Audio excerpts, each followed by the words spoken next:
शिक्षण महर्षी, यशस्वी राजकारणी, कुशल संघटक असे नावलौकिक प्राप्त श्रद्धेय श्री लक्ष्मणराव मानकर गुरुजी यांनी भारताला स्वातंत्र्य मिळाल्यानंतर 1950 मध्ये वयाच्या अवघ्या 21व्या वर्षी आमगावला भाऊभूती शिक्षण संस्थेची स्थापना केली। शिक्षण आणि राजकारण या दोन्ही क्षेत्रामध्ये त्यांनी नावलौकिक प्राप्त केला। 1962-67 या कालावधीत ते जनसंघाच्या वतीने महाराष्ट्र विधानसभाचे आमदार होते। 1974-77 या काळामध्ये महाराष्ट्र विधान परिषदेत जनतेचे नेतृत्व केले।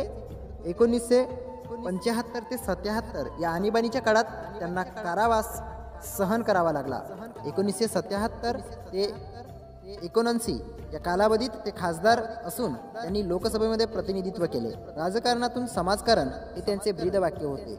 एक त्यागी पुरुष अशी त्यांची प्रतिमा साकारलेली आहे। येत्या 4 फेब्रुवारीला भाऊभूती विद्यालय आमगाव येथे त्यांचा जयंती समारोह संपन्न होत आहे। या पावन प्रसंगी महान विभूतीच्या पावन स्मृतीस न्यूज प्रभात डिजिटल न्यूज नेटवर्क तर्फे त्रिवार वंदन, विनम्र अभिवादन।